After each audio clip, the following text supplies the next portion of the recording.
Hello everyone, आप सभी का स्वागत है मेरे चैनल BL स्टोरी टेलर पे। और आज मैं आपके साथ श्यांगवेन स्टोरी का लास्ट पार्ट लेके आई हूँ। चलिए उसे शुरू करते हैं गाइस। आज blind Z with servant boy का लास्ट पार्ट है, उसके बाद ये ख़त्म हो जाएगी। फिर मैं एक अरेंज मैरिज की फंक्शन शेयर करूँगी। आई होप आपको ये लास्ट पार्ट अच्छा लगा और आपको ये मेरी लिखी हुई blind Z with servant boy की फ़ैन फिक्शन अच्छी लगी हो। चलिए इसे शुरू करते हैं हम। गाइस उससे पहले मैं एक चीज़ बोलना चाहूँगी, अगर आपको कोई भी BL ड्रामा जो अभी तक किसी ने एक्सप्लेनेशन नहीं किया हो, अगर आपको कोई भी अगर BL ड्रामा आप चाहते हैं कि मैं उसका एक्सप्लेनेशन शुरू करूँ, तो आप कमेंट सेक्शन में मुझे ज़रूर बताएं। अब blind Z with servant boy का लास्ट पार्ट जो है हम शुरू करते हैं। वी विजन और लवांगची बहुत ही अच्छे से, बहुत ही प्यार से अपनी नाइट स्पेंड करते हैं उस दिन लवांगची के साथ। उस दिन विभूषण बहुत ही जेंटल था, क्योंकि वो जानता था लवांगची को अभी भी 2 महीने हो गए थे, लेकिन अभी भी उसे कहीं ना कहीं इंजरी थी। वो वांगची को हार्म नहीं करना चाहता था। वांगची भी ये चीज़ समझता था, लेकिन हमारा वांगची तो ठहरा जेलस टाइप। उसे बहुत ही ज़्यादा जेलस फील हुआ करता था जब विंग किसी और को देखा करता था। इवन वो कितनी बार उसके ऊपर टेंट्रम्स थ्रो किया करता था, मुंह बना लेता था। विंग जो है वो लवांगची को मनाने के लिए ना जाने कितने ब्यूटीफुल फ्लावर्स लाया करता था, जो उसकी इतनी बड़ी चोटी के अंदर बहुत प्यारी ब्रेड बनाकर उसे बहुत प्यार से तैयार किया करता था। और जब भी वो दोनों साई टाउन जाते थे, जिसे हम काई टाउन बोलते आए हैं, वहाँ पर वो दोनों बहुत सारी चीज़ें इंजॉय किया करते थे। वांगची को भी विंग की तरह खाने की लत लग गई थी, मीठा खट्टा हर तरीके का खाना। अक्सर वो जो है युनमक भी घूम के आया करते थे। अब जंगछा को भी बच्चे हो गए थे और हमारे प्यारे जिवजुन को भी 2 बेबी हो गए थे। धीरे धीरे वक्त बीतता गया। लवांगची पे अपने जिवजुन के दोनों बच्चों की जिम्मेदारियां थी। वो उन्हें बहुत अच्छे से पढ़ाता था।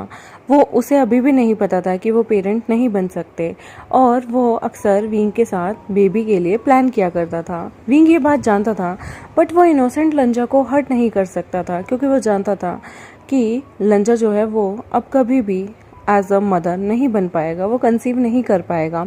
इसलिए विंग जो है अपनी डेस्टिनी को कहीं ना कहीं कबूल कर चुका था। वो जंगछा के बच्चे, शिज़ी के बच्चे, इन सब से मिलने जाता था। शिज़ी जो थी उनसे बहुत प्यार करा करती थी। वो जिनसेक्ट भी घूमने जाते थे। वो लोग बहुत ही प्यार से जो है हमारे युनमक भी घूमने जाया करते थे। अक्सर वो लोग टाउन में इधर उधर घूम के आया करते थे। वो कल्टीवेशन वर्ल्ड को बहुत एंजॉय करते थे। वो लोग रेंट पे कभी कभी इंस भी लिया करते थे, वहाँ रुकते थे और वहाँ अपना बहुत ही प्यार से गैदर होके वाइल्ड पैशनेट रोमांस किया करते थे। लंजा जो है वो जब तक बुरी तरह से थक कर ये नहीं कहता था वी गो बस अब और नहीं, तब तक विभूषण रुका नहीं करता था। विभूषण जो है वो लंजा के साथ एक बार घूमने जा रहा होता है, तब उसे रास्ते में शिलियन मिलता है। शिलियन जो है वो विभूषण को पहचान जाता है, क्योंकि ये एक बार पहले भी कल्टीवेशन वर्ल्ड में मिल चुके थे। जब किसी नाइट हंट पे लंजा को छोड़ के विभूषण गया होता है, शिलियन वहाँ अकेला नहीं था, उसके साथ उसका हस्बैंड होता है हुआचंग। वो दोनों लवांगची से मिलते हैं और लवांगची को ब्लेसिंग देते हैं। तब लवांगची जो है उसका सैड फेस देख के शिलियन पूछता है क्या हो गया। तब लवांगची कहता है कि मैं बहुत दिन से प्रैक्टिस कर रहा हूँ, लेकिन मैं कंसीव नहीं कर पा रहा। मैं अपने वी गग को एक बेबी देना चाहता हूँ। शिलियन से ये बात डिस्कस की थी विभूषण ने कि लंजा जो है वो प्रेग्नेंट नहीं हो सकता। तब शिलियन बोलता है मैं भी एक गेर हूँ, और जो मेरे हस्बैंड है हुआचंग, ये मुझसे बहुत प्यार करते हैं। एक इंसिडेंट में मैंने भी अपना बेबी खो दिया था, और उसके बाद मैं कभी भी पेरेंट नहीं बन पाए। लेकिन ऐसा नहीं है कि हमने किसी को भी कभी गोद ना लिया हो। हमने एक बच्चा गोद लिया और हम उसके साथ बहुत खुशी से रहते हैं। इस तरह तुम्हें भी एक बच्चा गोद ले लेना चाहिए लवांगची। लवांगची के मन में कभी भी गोद लेने की बात नहीं आई थी। अभी तो वो इन्हीं उलझनों में उलझा हुआ था कि बेबी होगा नहीं होगा, कहीं विंग उसे छोड़ तो नहीं देगा। वो जानता था विंग उसे कभी नहीं छोड़ने वाला, लेकिन उसके मन की इनसिक्योरिटीज़ उसे कहीं ना कहीं खा जाती हैं। हर इंसान की कोई ना कोई इनसिक्योरिटी, कोई ना कोई जलन का फैक्टर या कोई ना कोई वीकनेस ज़रूर होती है, और लवांगची की वीकनेस उसका हस्बैंड था। लवांगची ये बात सुनकर उसके मन में आता है कि वो क्यों ना अपने ब्रदर से कहे और ब्रदर का 2 में से 1 बच्चा गोद ले ले, या फिर वो अपने ब्रदर से 3rd बेबी की डिमांड करे। लेकिन उसे ये चीज़ अच्छी नहीं लग रही थी कि अपने सेल्फिश नेचर के लिए वो एक माँ से अपने बच्चे को कैसे दूर कर सकता है। वो मन ही मन सोचता है और कहता है अगर मुझे ऐसा मौका मिला तो मैं ज़रूर एक बेबी जो है उसे अडॉप्ट करना चाहूँगा। शी लियन जो है वो सिर हिलाता है और उन लोगों को वहाँ कुछ दिन रुकने के लिए पूछता है।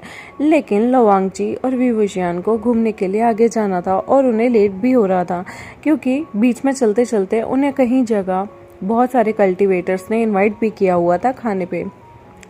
धीरे धीरे ये सारे के सारे घूमने जाते हैं और एक दिन ये लोग यिलिंग में पहुंचते हैं। यिलिंग में जब ये लोग एक इन से बाहर निकल रहे होते हैं तो वहाँ पर एक छोटा बच्चा जो कि बहुत गरीब सा दिख रहा होता है, वो एक दुकानदार से कहता है कि उसे एक टॉय खेलने के लिए चाहिए।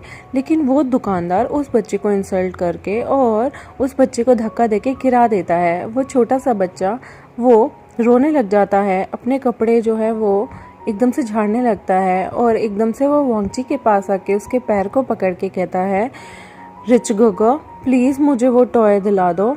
तो वो आदमी वांगजी से कहता है कि आप इसकी बातों पे ध्यान मत दीजिए, ये तो इसकी तो आदत है यहाँ पर घूमने की, भीख मांगने की। वो वांगजी का पैर फिर से पकड़ के कहता है रिच गोगो प्लीज़ मुझे टॉय दिला दो। वांगजी उस बच्चे की इनोसेंट को देखकर उसका दिल पिघल जाता है। वहाँ से वीइंग भी आता है और वीइंग कहता है तुम्हारी हिम्मत कैसे हुई उस शॉपकीपर को कि तुमने इस छोटे से बच्चे का दिल तोड़ा, ये बच्चा कितना प्यारा है। तो वो शॉपकीपर कहता है ये एक अनाथ है और इसका और कोई काम नहीं है, यहीं यिलिंग में भटकता फिरता रहता है अपने माँ बाप की डेथ के बाद। पता नहीं माँ बाप अपने बच्चों को अपने साथ मरने के लिए क्यों नहीं ले जाते। अब इसे कौन पालेगा, सड़क पर यूं ही धरता फिरता रहता है। खाने को भी कभी किसी के पास जाता है और कभी किसी के पास, ना रहने को छत है फिर भी आ जाता है मुंह उठा के। वी वुशियान को बहुत गुस्सा आता है कि एक छोटे से बच्चे के लिए कोई ऐसी अपशब्द बातें कैसे कह सकता है। वी वुशियान जो है उस आदमी को कहता है इसे जो टॉय चाहिए तुम दो, मैं तुम्हें सिल्वर कॉइन दूंगा। और वो अपने पाउच में से सिल्वर कॉइन निकालता है और जो खिलौने उस छोटे से बच्चे को चाहिए होते हैं वो सब लेता है। वो बच्चा उन खिलौनों को देख के बहुत खुश होता है, लेकिन तभी उसके पेट में से घुर्र आवाज़ आती है। तो वी वुशियान और वांगजी समझ जाते हैं इसे भूख लगी है। तो वो पूछते हैं लिटिल बेबी, लिटिल रेडिश, तुम्हें कुछ खाना है। वी वुशियान को वो बच्चा देखकर कहता है रिच गोगो मुझे बहुत भूख लगी है, क्या आप मुझे कुछ खिला सकते हैं। आई प्रॉमिस जब मैं बड़ा होऊंगा ना मैं आपको सारे पैसे लौटा दूंगा। वी वुशियान को वो बच्चा देखकर बहुत अच्छा लगता है, क्योंकि कभी वो भी इसी तरह से भटका करता था इन्हीं गलियारों में जब उसे लेन किरण ने अपने साथ ले जाने की सोची थी। और लेन चरण ने जब उसे अपने साथ ले जाने की सोची और जेवजुन ने उसकी तरफ एक हाथ बढ़ाया, एक फैमिली वाला, तो वी वुशियान को वो टाइम याद आता है और उसका दिल करता है कि वो भी इस बच्चे को अपने साथ ले जाए। तो वो लवांगची के साथ उस इन में जाता है और वहाँ पर कुछ पैसे देके उस बच्चे को खूब सारा खाना खिलाता है और कुछ खाना वो अपने साथ के लिए सफ़र के लिए पैक कर लेते हैं। वो उस बच्चे से पूछते हैं वो कहाँ रहता है। तब वो बच्चा एक फेड स्माइल के साथ, एक दुखी मन के साथ बोलता है कि मैं यहीं गलियों में रहता हूँ। ये सुन के वांगजी का दिल जैसे बैठ ही जाता है। वो बच्चा धीरे से अपने टॉय को खेलता हुआ टॉय के साथ वांगजी की गोदी में जाके बैठ जाता है और कहता है वो आप कितने सुंदर हो। तो वांगजी ये बात सुनकर शर्मा जाता है। वी वुशियान कहता है ए छोटे रेडिश, तुम मेरे हस्बैंड पे लाइन मार रहे हो, वो मेरा हस्बैंड है। तभी वो कहता है आपका हस्बैंड तो बहुत सुंदर है, ये रिच गेगे तो बिल्कुल ब्यूटीफुल फेरी की तरह दिखते हैं। और ये उसकी छोटी सी बातें सुन के वी वुशियान हंसने लगता है। लवांगची शर्मा जाता है। वी वुशियान कहता है प्लीज़ मेरे पति पे लाइन मारना बंद करो, मैं जानता हूँ मेरा हस्बैंड इस दुनिया के सबसे खूबसूरत हस्बैंड है, लेकिन इसका मतलब ये नहीं तुम मेरे गैर हस्बैंड पे इस तरह से लाइन मारोगे लिटिल रेडिश, तुम्हें कोई हक नहीं बनता। वांगजी को शीलियन की कही हुई बातें याद आती हैं और वो कहता है वीइंग क्या हम इस बच्चे को अडॉप्ट कर सकते हैं, क्योंकि इस बच्चे का कोई भी नहीं है। वीइंग लंजा की आंखों में देखता है, उसकी आंखें जैसे खुशी से भर गई थी, क्योंकि जो उसके दिल की बातें थी ना वो आज लंजा ने कह दी। एक टाइम पे इसी गलियों में जेवजुन ने उसे एज अ ब्रदर अडॉप्ट किया था, मतलब एज अ अपना सेक्ट का बंदा अडॉप्ट किया था। लवांगजी का as a servant boy adopt किया था, एज अ फ्रेंड अडॉप्ट किया था, और आज की डेट में यहाँ पर वो एक बच्चे को एज अ पेरेंट अडॉप्ट करने जा रहे हैं। ये बहुत बड़ी बात थी। विंग की आंखों से आंसू आते हैं और कहता है, लंजा मैं रेडी हूँ, अगर तुम इसे एक फादर का प्यार देना चाहो तो तब मुझे बहुत खुशी होगी। लंजा मैंने तुमसे एक बात छुपाई है, अगर तुम बुरा ना मानो तो मैं कहूँ। लवांगजी कहता है तो वी विजन कहता है, प्लान हीलर्स ने कहा था हम कभी पेरेंट नहीं बन पाएंगे लंजा, और मैं ये बात कभी तुम्हें बताना नहीं चाहता था ताकि तुम्हारा दिल ना दुखे, लेकिन अगर तुम इस बच्चे को अडॉप्ट करना चाहते हो जैसे कभी मुझे यहाँ से अडॉप्ट किया गया था, मैं बहुत खुश होऊंगा लंजा। मुझे किसी बच्चे का कोई लालच नहीं, लेकिन अगर मेरे जैसे इंसान की ज़िंदगी संवर सकती है तो इस बच्चे की क्यों नहीं। मैं इसे अपने एज अ फादर अपना नाम देना चाहूँगा, और मैं चाहूँगा तुम भी एज अ फादर इसे अपना नाम दो। लंजा बहुत खुश होता है। वो कहीं ना कहीं समझ ही गया था कि अब वो पेरेंट नहीं बन सकता, वो कंसीव नहीं कर पाता, क्योंकि जब भी वो लैंड हीलर्स के पास जाता था वो बहाने मारते थे, और वो मन ही मन समझ गया था कि कुछ तो गड़बड़ है। लेकिन आज लंजा इतना बुरा फील नहीं कर रहा था, क्योंकि विंग की आंखें जो खुशी से भर गई थी, वो लंजा ने पहली बार उसकी आंखों में वो खुशी देखी थी। चाहे अडॉप्टिव ही सही, एक फादर कहलाने की खुशी विंग की आंखों में जब लंजा ने देखी तो लंजा बहुत सेटिस्फाइड था।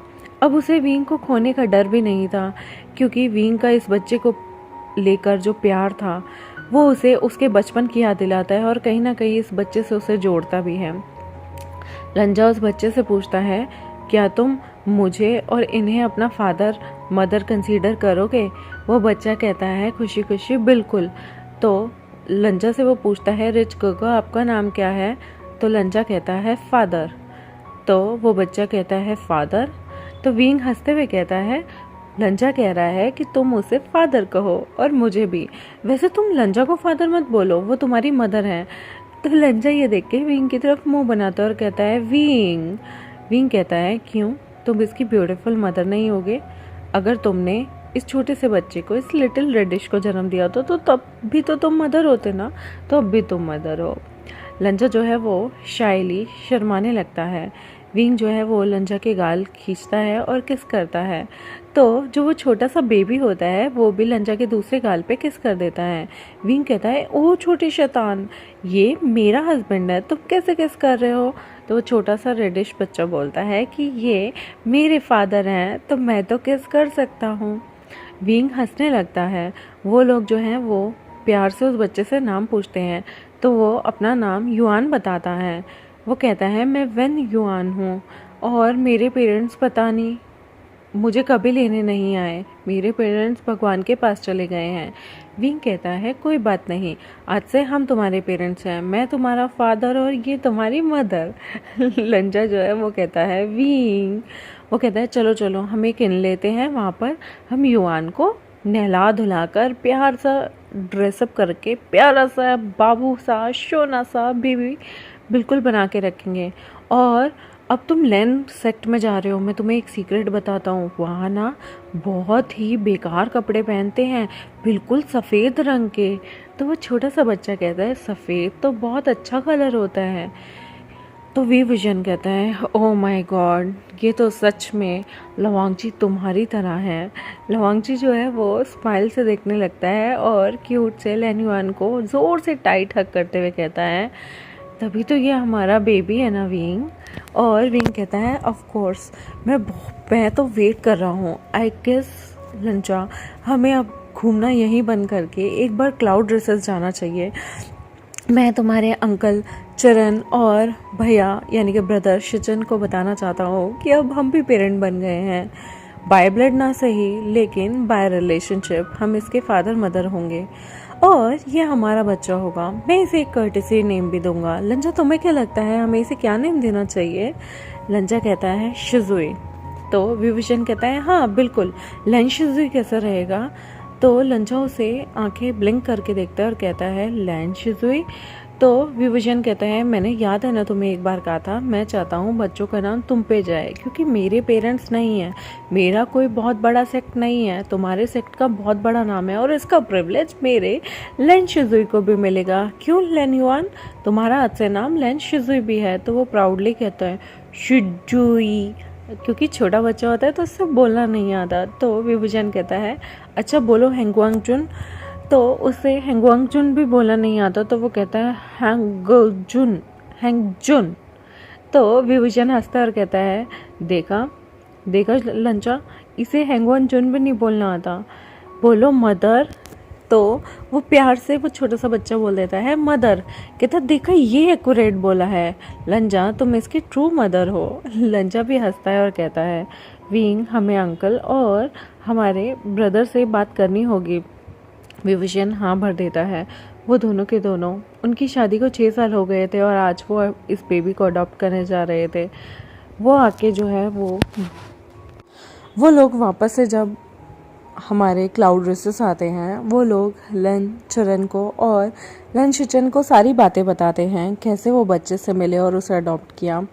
वो चीज़ें देखकर, वो मंज़र देख के लन चरन को बहुत प्राउड होता है कि उन्होंने आज से कुछ साल पहले एक बहुत ही अच्छा डिसीज़न लिया था और आज वो डिसीज़न लंजा ने लिया है। उस वक्त लंजा देख नहीं सकता था, उन्हें लंजा के लिए एक सहायक की ज़रूरत थी। एज अ सर्वेंट बॉय वो उसे लेके आए थे, जो कि उसका कंपेनियन भी होता।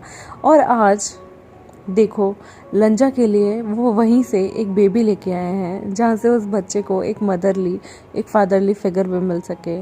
डेस्टिनी होती है गाइस, लेकिन इस बार ये बॉय जो आया था वो सर्वेंट नहीं, उनका चिल्ड्रन बन के आया था। तो आई होप आपको ये जो हमारी स्टोरी लाइन थी ये अच्छी लगी हो। अगर आपको अच्छी लगी हो तो प्लीज़ बहुत सारे लाइक कर दो, कम से कम 1000 लाइक पे पहुंचा दो। और कमेंट करके ज़रूर बताओ कि मैं बीएल कौन सा ऐसा आप सीरीज़ देखना चाहेंगे जिसे मैं एक्सप्लेन करूं और आपको वो एक्सप्लेनेशन अच्छा लगे। Thank you very much, bye bye. Please मेरे चैनल को सब्सक्राइब ज़रूर कर दो, बेल आइकन को प्रेस कर दो। Thank you.